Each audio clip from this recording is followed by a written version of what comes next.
des témoins pour nous. Cette église est là depuis bien longtemps. 80, 1980. À 80 ans. 1937. Waouh! Waouh! Voilà, l'église d'Amiens a démarré après-guerre, elle aussi, en 1950.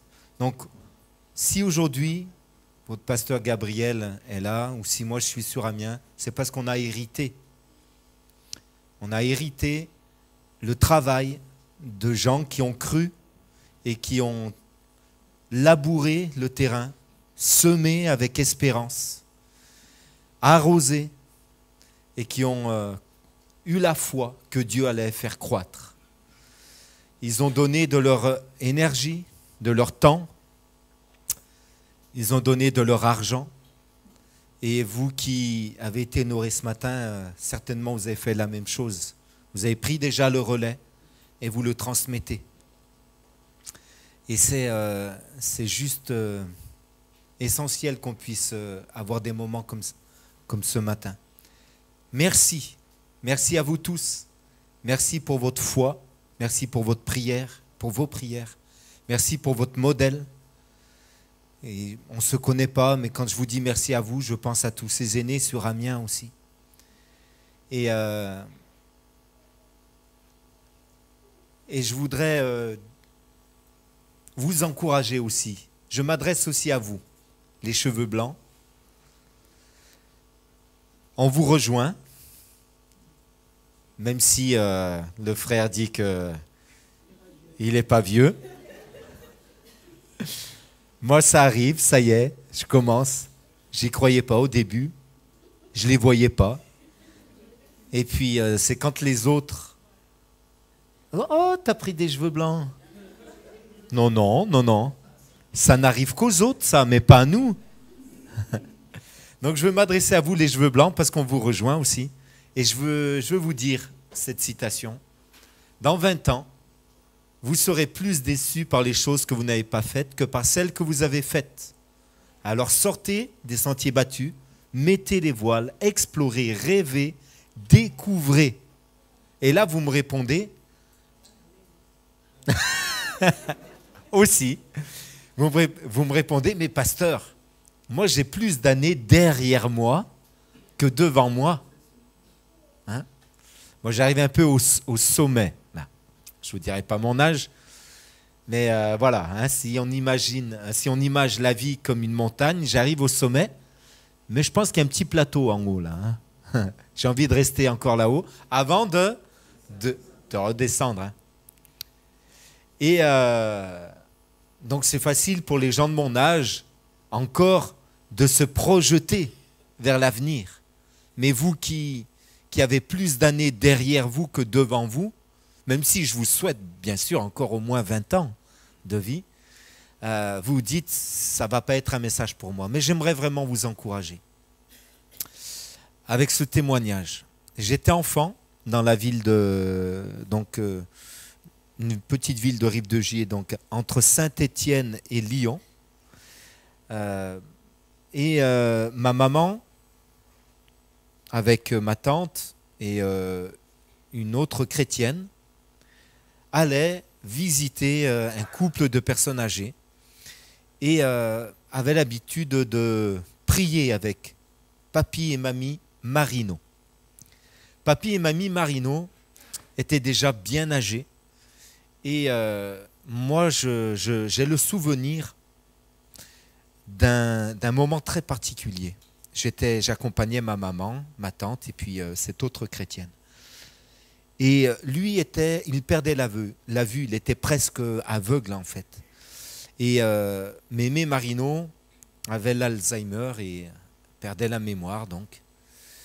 Donc, au regard humain, situation d'un couple âgé qui se sont aimés toute leur vie. Et on se dit, waouh, c'est difficile de terminer comme ça. Hein. C'est sûr que c'est pas évident.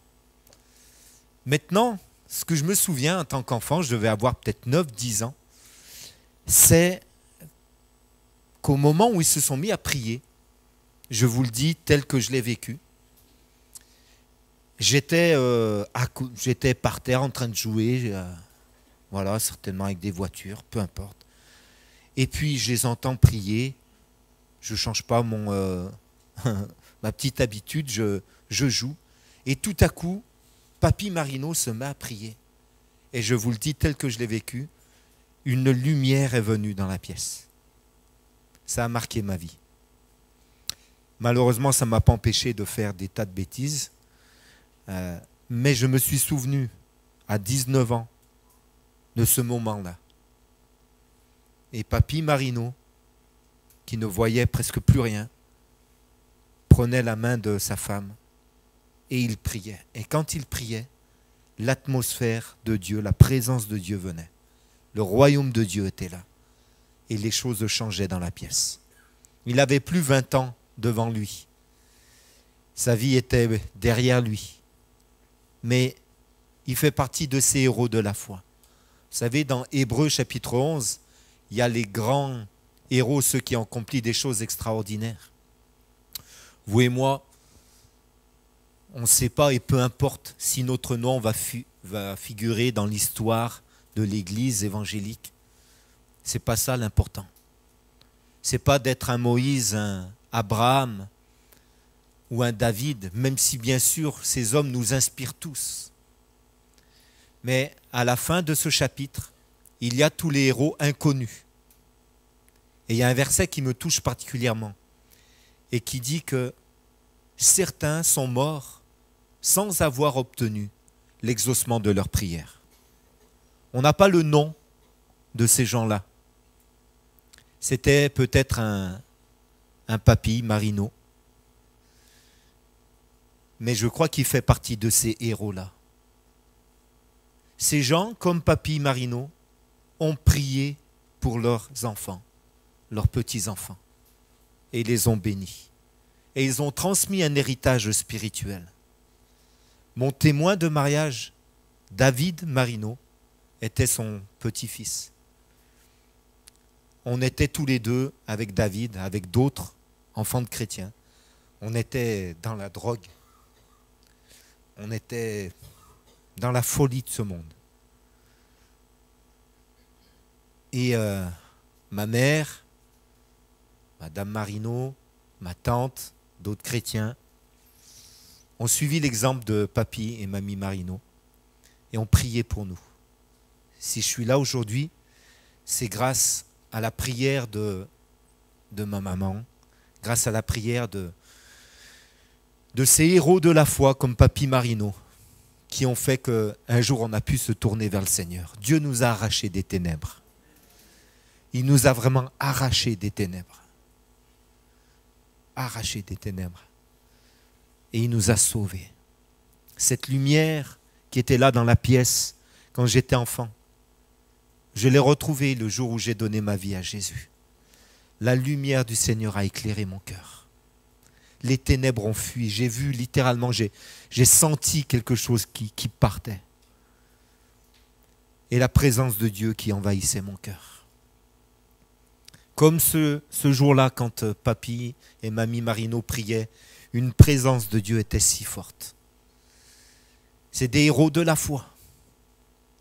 Des cheveux blancs qui n'ont plus la force peut-être de tenir les comptes, de faire de l'administratif, de sortir évangéliser, de laver des t-shirts, de faire le ménage, de préparer la Sainte Seine, mais ils ont toujours la force de prier. Certains, peut-être, n'ont plus la force de venir et d'être présents parmi nous dans nos cultes d'église, mais ils sont là chez eux, fidèles, et ils continuent de prier pour nous. Amen. Ce sont des héros de la foi. Alors cette parole, elle est aussi pour vous, pour les cheveux blancs. Si Dieu vous prête encore 20 ans de vie, peut-être oui, vous serez en maison de retraite. On a dû accompagner un couple de personnes âgées il y a 15 jours en maison de retraite, un couple de l'église. Ils ne sont plus là parmi nous, ils sont en maison de retraite. On fait à manger pour eux, on les soigne. Mais je sais qu'ils continuent de prier. Et vous avez encore des choses à transmettre. Dieu va encore se servir de vous. Amen. Alors, continuez d'investir. Et même si vous ne voyez pas l'exaucement de toutes vos prières, dans le ciel, il y a un livre et il y a une coupe. L'Apocalypse donne l'image de cette coupe remplie de toutes les prières des saints. Et un jour, le Seigneur prend cette coupe et il va exaucer, il va déverser cette coupe sur la terre. Amen. Soyez remplis d'espérance. Le titre de mon message, c'est « Tendu en avant ». C'était mon introduction et j'ai 36 points maintenant. Non, je plaisante. Merci beaucoup. Je vais aller très vite. Le texte de référence, c'est celui-là. Frères et sœurs, je ne pense pas que j'ai déjà obtenu le prix. Mais j'oublie la route qui est derrière moi. Je suis tendu en avant et je fais la seule chose importante, courir vers le but pour gagner le prix. Dieu nous appelle d'en haut à le recevoir par le Christ Jésus. Amen. Vivre dans les regrets, ce n'est pas vivre, c'est juste survivre. Avez-vous remarqué qu'il n'y a pas de gens qui sont dans le passé, qui vivent dans le passé, qui vivent dans les regrets, qui vivent dans le « autrefois c'était mieux », quand j'étais jeune, quand j'avais la force, quand j'avais le temps, quand j'avais l'argent, quand j'avais tout ça. Tous ces gens qui vivent dans le regret ne sont pas forcément heureux. Je ne sais pas si vous connaissez des gens qui sont passéistes, comme on dit, et qui sont heureux. Vous en connaissez? J'aimerais bien les rencontrer. Ça coûte beaucoup d'énergie de vivre dans le passé. Certains ne veulent pas vivre ils veulent pas investir dans le futur parce qu'ils pensent qu'ils n'ont plus la force ou que c'est trop dur. Ça va coûter trop cher, mais ça coûte trop d'énergie de vivre dans le passé. De vivre dans les regrets, ça coûte beaucoup d'énergie aussi. Alors, voilà la question. Vers quoi tendez-vous? Quelle est votre aspiration? Qu'allez-vous vous efforcer d'atteindre? S'il y a des efforts à produire, que ce soit pour le présent et pour l'avenir. Amen. Que ce soit pour ça. Alors les efforts, on devra toujours les produire. On aimerait le succès sans l'effort, mais ça n'existe pas. On voudrait récolter du fruit, mais sans planter, sans arracher la mauvaise herbe, sans entretenir, sans arroser. Ce n'est pas possible. Alors vous connaissez cette image de l'iceberg. Lorsqu'on parle de leadership, c'est une image déjà très connue, vous l'avez certainement vue. On voit la partie émergée de l'iceberg, qui est le succès. Ça, c'est ce que les gens voient. Et on aimerait tous arriver très vite ici. Mais les 9/10 de l'iceberg sont immergés. C'est-à-dire que ça demande beaucoup plus d'efforts, 9 fois plus d'efforts que ce qui est visible en réalité. Et ce qu'on ne voit pas, ce que les gens ignorent de votre succès, ce sont vos risques, votre focus, votre persévérance, vos échecs. Parfois, ça prend des échecs avant de réussir. Êtes-vous à l'aise lorsque vous perdez? La question est, en tout cas, la question n'est pas est-ce que je vais avoir des échecs? Vous aurez des échecs, c'est sûr. Il n'y a pas de réussite sans échec. La question est, qu'est-ce que je fais de mes échecs? Est-ce qu'ils me renforcent dans ma détermination ou est-ce que je me laisse décourager?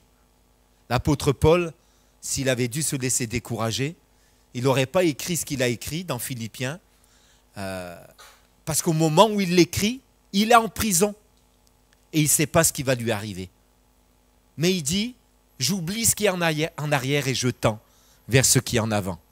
Ça va pour vous comme ça? Amen? Alors, on veut prendre les échecs, les sacrifices, les grands objectifs, le travail acharné et toutes ces choses. Alors, je vais passer très rapidement, mais prenez une décision et posez des petits gestes. La révolution ne va pas arriver dans votre vie en un instant. Certains veulent réussir dans les affaires, par exemple, en un instant. Il y en a qui ont le rêve d'être, par exemple, rentiers, vivre de leur rente immobilière. Non, il n'y en a pas parmi nous. Moi, j'aimerais bien ça, hein. Mais non, mais ce n'est pas mon appel. Vivre de rente immobilière. Est-ce que ça arrive du jour au lendemain, ça? Et il y en a beaucoup qui rêvent d'une maison, par exemple. Ils rêvent d'une maison, ils voudraient tout de suite la maison avec 5 chambres, un cinéma dans la maison, une pièce dédiée, avec une piscine, un sauna et tout. Waouh! Combien savent que ça n'existe pas à Paris, ça? Ah, si, ça existe, mais c'est difficile, hein? Et puis, tant que vous n'avez pas ça, tant que vous n'avez pas les moyens d'emprunter pour ça, vous ne faites rien, vous restez locataire, peut-être, je ne sais pas. J'aimerais vous dire, commencez peut-être par un petit appartement. Et puis on ne sait pas si dans quelque temps, vous n'allez pas pouvoir acheter un plus grand appartement. Et puis après, une maison individuelle. Et puis après, peut-être autre chose. Ok, ça va. J'ai perdu la moitié des gens là. Ça, c'est bon pour la province, ça. Hein. Il dit le pasteur, et ça se voit qu'il n'est pas parisien là. Hein. Il ne sait pas comme c'est cher chez nous. Hein. Si, je sais. C'est terrible. Bon courage. Venez à Amiens. C'est pas très loin de Paris. Non, Allez, je vais terminer. Je vais terminer avec cette citation. Sème une pensée, tu moissonneras une action. Sème une action et tu récolteras une habitude. Sème une habitude et tu récolteras un caractère. Sème un caractère et tu récolteras un destin. On voudrait, vous et moi, avoir tout de suite notre destin qui se déroule devant nous.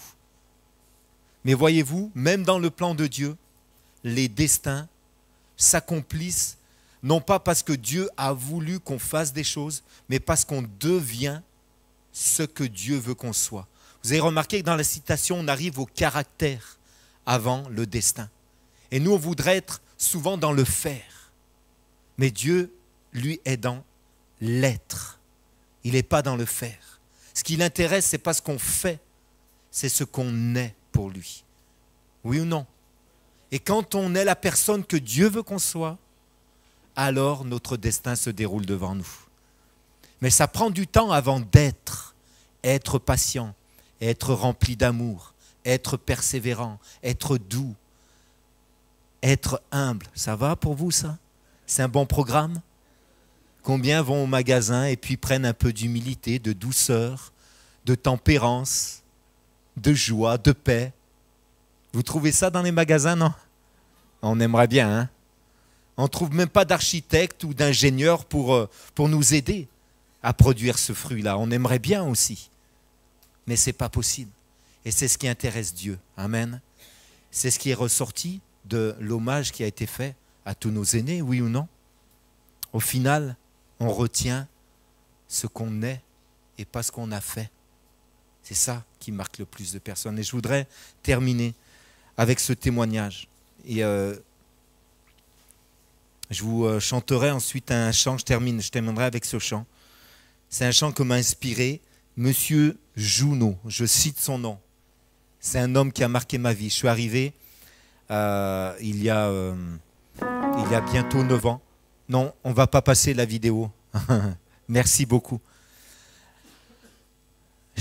J'arrivais à 9 ans à Bordeaux et c'est une église magnifique, l'église Bordeaux-Rive-Droite. Maintenant, j'ai eu la joie de travailler également avec le pasteur actuel, Patrice Martorano, avec Dan Luyten également. J'étais arrivé le premier, 3 ans après, j'ai laissé cette équipe magnifique, cette église vraiment splendide. Et puis ils ont développé quelque chose d'extraordinaire. Et dans cette église, un homme m'a particulièrement marqué, c'est Monsieur Junot. Vous savez, il y a une expression, on dit, c'est un vieux de la vieille. Vous connaissez ça? Non? Oui, si, les anciens connaissent. C'est les cheveux blancs. Alors pour moi, un vieux de la vieille, c'est très respectueux. Hein. Et lui, vraiment, c'est un vieux de la vieille. Hein. avec des principes. Un homme, un roc, un bâtisseur. Et quand il priait, on entend, wow, quelle autorité, et puis il attrapait les petits jeunes, et puis rempli d'amour. Il était là au fondement de l'église. C'est une église qui a démarré dans le Tard. Et puis, il était là dès le début, détaché de Bordeaux-Centre pour implanter cette église. Et puis, il accompagnait la croissance et il accompagnait les nouveaux projets. Il accompagne toujours, c'est un homme extraordinaire. Et il attrapait les jeunes, il était bienveillant, il était en même temps sévère. Vous voyez, c'est voilà, un homme d'après-guerre, quoi. Sévère, quoi. Et les mardis après-midi, il prêchait régulièrement à un petit groupe de papy-mamie. En fait, c'était tous les mardis midi, on avait un temps de jeûne et prière. Il y avait une trentaine de papy-mamies et souvent il apportait la parole. Et un jour, il prêche sur ce texte. Il est bon d'attendre dans le silence le secours de l'Éternel. Et là, il nous dit, on prie, on parle, on n'arrête pas de parler à Dieu. Et si Dieu voulait nous répondre, ça m'interpelle.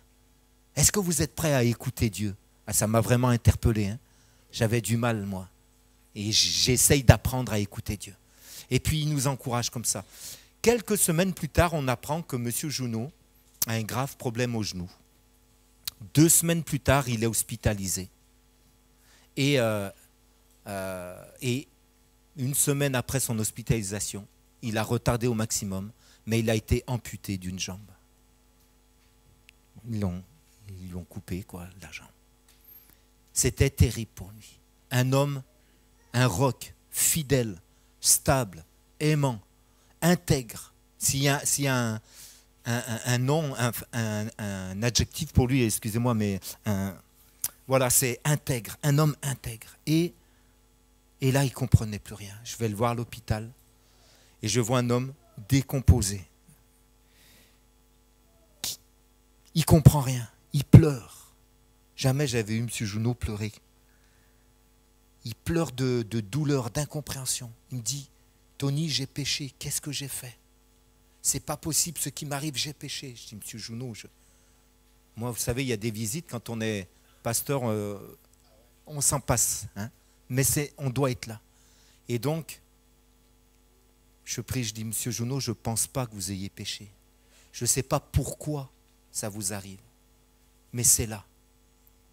Il rentre chez lui, il y a une rééducation, et pendant près de 6 mois, il est dans le gouffre le plus total. Et vous savez, autant c'était un roc, autant c'était quelqu'un, on avait du mal à le relever, là, à lui remonter le moral. C'était impossible. On voyait dans ses yeux, il n'y avait plus aucun espoir. Une incompréhension totale.